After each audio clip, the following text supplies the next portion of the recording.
የእስራኤል ጥቃት በሊባኖስ ላይ ከ1 ሚሊዮን በላይ ዜጎች ተፈናቅለዋል። አልጀዚራ የእስራኤል የአየር ድብደባ በቤይሩትና በደቡባዊ ሊባኖስ በርካታ አካባቢዎችን በመምታቱ ከፍተኛ ውድመት በማድረስ ከ1 ሚሊዮን በላይ ሰዎች ቤታቸውን ጥለው እንዲሰደዱ አድርጓል። ጥቃቱ ያነጣጠረው በደቡባዊ ቤይሩት ሰፈሮችና በአቅራቢያው ባሉ አካባቢዎች የመኖሪያ ሕንፃዎችን ጨምሮ ነው። ቢያንስ አንድ ሰላማዊ ሰው ቆስሏል።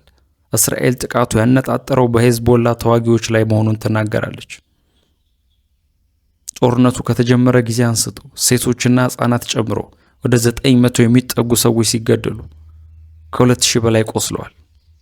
ደቡባዊ ሊባኖስ የአየር ድብደባ የቀጠለ ሲሆን በእስራኤል እና በሄዝቦላ መካከል የሚደረገውን ውጊያ ይበልጥ እየጠነከረ በመምጣቱ ነው። እስራኤል ሲቪሎችን አካባቢያቸውን በተለይ ደግሞ በድንበር አቅራቢያ ያሉትን ለቀው እንዲወጡ እያስጠነቀቀች ነው። ብዙ የተፈናቀሉ ሰዎች አሁን በመጠለያ ውስጥ ይኖራሉ። ከ130 ሺህ በላይ ሰዎች በተጨናነቀ የህዝብ ቦታዎች ውስጥ ይኖራሉ። እስራኤል በደቡባዊ ሊባኖስ የተወሰነ የምድር ዘመቻ የጀመረች ሲሆን ወታደራዊ ግቧ እስኪሳካ ድረስ እንደምትቀጥል ተናግራለች። በሌላ ዓለም አቀፍ ዋና ዜና የፍልስጤም ስደተኞች በሊባኖስ ጦርነት ሲመታ የፍልስጤም ስደተኞች በሊባኖስ ጦርነት ዳግም ሲቀሰቀስ እንደገና ተፈናቅለዋል። አልጀዚራ በሊባኖስ የሚገኙ ፍልስጤማውያን ስደተኞች በእስራኤል የአየር ጥቃትና በቀጠለው ጦርነት ምክንያት እንደገና ለመሰደድ እየተገደዱ ነው። አብዛኞቹ እነዚህ ቤተሰቦች ከ1948 ከፍልስጤም የተፈናቀሉና በሊባኖስ ውስጥ በስደተኛ ካምፖች ውስጥ ለ10 ዓመታት ኖረዋል። አሁን ጦርነቱ እንደገና እንዲንቀሳቀሱ አስገድዷቸዋል። ለምሳሌ አንድ ቤተሰብ በደቡባዊ ሊባኖስ በሚገኘው ካምፕ አቅራቢያ የደረሰውን ከባድ የቦምብ ጥቃት ሸሽቶ ወደ ሰሜን ተጉዟል። ልክ እንደ ሌሎቹ ብዙ ሰዎች አሁን በተጨናነቀ ሁኔታ ውስጥ ከዘመዶቻቸው ጋር ይኖራሉ። ጦርነት ከተጀመረበት ጊዜ አንስቶ በሊባኖስ በመቶ ሺዎች የሚቆጠሩ ሰዎች ተፈናቅለዋል። ከነዚህ መካከል በርካታ ፍልስጤማውያን በስደተኞች ካምፕ ውስጥ ይኖራሉ። አንዳንዶች ከካምፖች በአየር ድብደባ በቀጥታ ተመትተዋል። የፍልስጤም ስደተኞች በተለይ ለአደጋ የተጋለጡ ናቸው። ብዙዎቹ ጥሩ ስራ ወይንም የመንግስት ድጋፍ ማግኘት አይችሉም። አንዳንዶቹ ወደ መጠለያ ውስጥ እንዲገቡ አይፈቀድላቸውም። ይህ ለደህንነታቸው ጠባብ አማራጭ ይሰጣቸዋል። ለብዙ ቤተሰቦች ይህ ሁኔታ ታሪክ ራሱን እንደሚደግም ይሰማቸዋል። በ1948 የፍልስጤማውያን መፈናቀልን የሚያስታውስ ነው በማለት አዲስ ናክባን በማለት ይገልጹታል። የቀደሙት ትውልዶች ከዚህ በፊት መፈናቀል አጋጥሟቸዋልና አሁን ወጣቱ ትውልዶች እንደገና ተመሳሳይ ነገር ውስጥ ናቸው። ይህ ጥልቅና ቀጣይነት ያለው የስሜት ቀውስ ይፈጥራል። ብዙ ሰዎች ከአሁን በኋላ ደህንነት እንደማይሰማቸው ይናገራሉ። አንዳንዶች ቤታቸውን ለዘለቄታው ለመልቀቅ እያሰቡ ሲሆን፣ ሌሎች ደግሞ አንድ ቀን ለመመለስ ተስፋ ያደርጋሉ። የእስያ አገራት ነዳጅን ለመቆጠብ የሥራ ቀናት ከመቀነስ አንስቶ የተለያዩ እርምጃዎች እየወሰዱ ነው። እስያዊቷ አገር ስሪላንካ በኢራን ጦርነት ምክንያት ሊፈጠር የሚችል የነዳጅ እጥረት ለመቋቋም በየሳምንቱ ረቡዕ ዕለት እንደ የህዝብ በዓል ተቆጥሮ የመንግስት መስሪያ ቤቶች እንዲዘጉ ወሰነች። ሞተር ሳይክል አሽከርካሪዎች ምን ያህል ነዳጅ መግዛት እንደሚችሉ የሚወስን የራሽን ካርድ እንዲይዙ ተደርጓል። የስሪላንካው ፕሬዝዳንት አኑራ ኩማራ ዲሳናያኬ ሰኞ ዕለት በተደረገ አስቸኳይ ስብሰባ ላይ ለከፋው ነገር መዘጋጀት አለብን፣ ነገር ግን ጥሩ ነገር እንደሚመጣ ተስፋ እናደርጋለን ብለዋል። ስሪላንካ ይህንን እርምጃ የወሰደችው በየቀኑ በሚሊዮን የሚቆጠር በርሜል ነዳጅ የሚተላለፍበት የሆርሙዝ ወሽመጥ መዘጋቱ ተከትሎ ነው። የእስያ አገራት የቁጠባ ውሳኔዎችን ካሳለፉ በኋላ ነው። ባለፈው ዓመት በሆርሙዝ ወሽመጥ በኩል ካለፈው ነዳጅ እና ጋዝ ውስጥ 90% የሚጠጋው የደረሰው ወደ እስያ ነው። ሌሎችም የእስያ አገራት በጦርነቱ ምክንያት የነዳጅ እጥረት እንዳይፈጠር በመስጋት እርምጃዎችን ወስደዋል። ማይናማር የግል ተሽከርካሪዎች እንዲንቀሳቀሱ የሚፈቀድላቸው አንድ ቀን እያለፈ ነው። በየትኛውም ቀን የቱ ተሽከርካሪ ይንቀሳቀሳል የሚለው የሚወሰነው በሰሌዳ ቁጥር ነው። ባንግላዴሽ ነዳጅና ኤሌክትሪክ ለመቆጠብ ሲባል እስከ ኢድ አልፈጥር ድረስ ዩኒቨርሲቲዎች ተዘግቷል። በመላ ሀገሪቱ መብራት የሚጠፋባቸው ቀናት እንደሚኖሩም ተገልጿል። ፊሊፒንስ የመንግስት ሰራተኞች ቢያንስ በሳምንት አንድ ቀን ከቤት እንዲሰሩ ታዟል። የሀገሪቱ ፕሬዝዳንት ፈርዲናንድ ማርኮስ ጁኒየር የመንግስት መስሪያ ቤቶች ወሳኝ ያልሆኑ ጉዞዎች እንዳያደርጉ ከልክለዋል። ታይላንድ የዜጎች የአየር ማቀዝቀዣ አጠቃቀም እንዲቀንስ ሲባል ነዋሪዎች ከሱፍ ይልቅ እጅጌ ጉርድ ልብሶች እንዲያደርጉ አሳስባለች።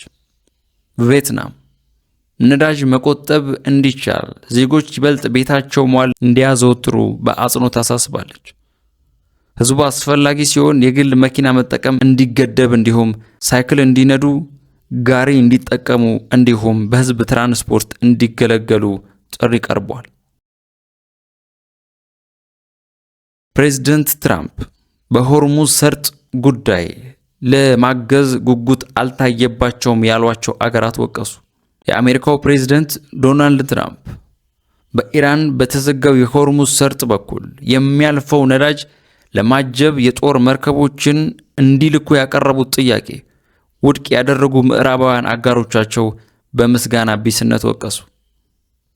ትራምፕ ከጋዜጠኞች ጋር ባደረጉት ቆይታ እንደ ዩናይትድ ኪንግደምና የኔቶ አባላት ያሉ አገሮች በጦርነቱ ከአሜሪካ ጋር ለመሰለፍ አንገራግረዋል ሲሉ ተችተዋል። በተለይ ዩናይትድ ኪንግደም ጦርነቱን በተመለከተ ባሳየችው አቋም እጅግ መገረማቸው ተናግረዋል። ትራምፕ ከ2 ሳምንት በፊት ለምን ተጨማሪ መርከቦች አትልኩም ብያለሁ፣ የዩኬ ጠቅላይ ሚኒስትር እውነትም ማድረግ አልፈልግም ነበር ሲሉ የዩናይትድ ኪንግደም ኬር ስታርመር ወቅሰዋል። አካባቢው ላይ ፈንጂ የሚያቀርብ መርከብ እንዳላቸው ይነግሩናል፣ ማድረግ ግን አይፈልጉም።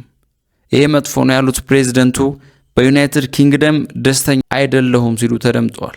ሊሳተፉ እንደሚችሉ አስባለሁ፣ ነገር ግን በጉጉት መሳተፍ አለባቸው ብለዋል። በአሜሪካና በእስራኤል ጦርነት የተከፈተባት ኢራን ከዓለም ነዳጅ 20 በመቶ ገደማው የሚተላለፍበት የሆርሙዝ ሰርጥ ዘግታለች። ሊያልፍ የሞከሩ መርከቦች ላይ ጥቃት ፈጽማለች። ወሳኝ መተላለፊያ እንዲከፈት የሚደረገው ጥረት ቢያንስ 5 ሀገራት ይቀላቀላሉ ተብሎ እንደሚጠበቅ ትራምፕ ተናግረው ነበር። ጀርመን፣ ስፔንና ጣሊያን ጨምሮ በርካታ የአሜሪካ አጋር ሀገራት አሁን ወደ ሰርጡ የጦር መርከብ የመላክ እቅድ እንደሌላቸው ተናግረዋል። ትራምፕ ትናንት በዋይት ሃውስ ባደረጉት ንግግር አገራት እገዛ ለማድረግ መንገድ ላይ ናቸው ሲሉም ተደምጧል።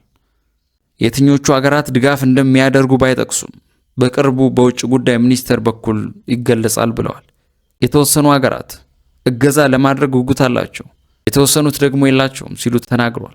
አንዳንድ አገራት ብዙ ዓመታት አግዘናቸዋል፣ ከመጥፎ የወጪ አካል ጠብቀናቸዋል፣ እናም ግን እኛ ለማገዝ ጉጉት አልነበራቸውም። ምን ያህል ጓጉቷል የሚለው ለእኔ ዋጋ አለው ሲሉ ቅሬታቸውን ገልጸዋል። ኢራቅ ውስጥ ከባድ የሮኬትና የድሮን ጥቃት ተፈጽሞ የአሜሪካ ኤምባሲ ተመቷል።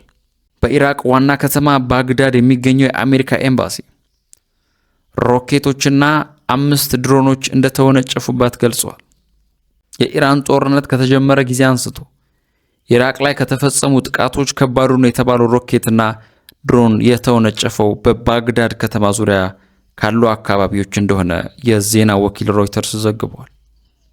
የዜና ወኪሉ ያነጋገራቸው የዓይን እማኞች ቢያንስ 3 ድሮኖች ወደ ኤምባሲው አቅጣጫ ሲያመሩ መመልከታቸው ገልጸዋል። ሲራም የተሰኘው የአየር መከላከያ ስርዓት 2ቱን ድሮኖች መቶ ሲጥላቸው 3ኛው የኤምባሲው ግቢ እንደመታ ገልጸዋል። ቀጥሎ ከኤምባሲው ግቢ እሳትና ጭስ ሲወጣ ይታይ ነበር ተብሏል። ሌላ የዓይን እማኝ ደግሞ በኢራቅ ዋና ከተማ የፍንዳታ ድምፅ መሰማቱን እንደተናገሩ ተዘግቧል። ሌላኛው የዜና ወኪል አሶሲኤቲቭ ፕሬስ ኤምባሲው ኢላማ ያደረጉት 4ቱን ድሮኖች በአየር መከላከያ ስርዓት ተመተው መውደቃቸው ሁለቱ የኢራቅ ባለስልጣን እንደተናገሩ ዘግቧል።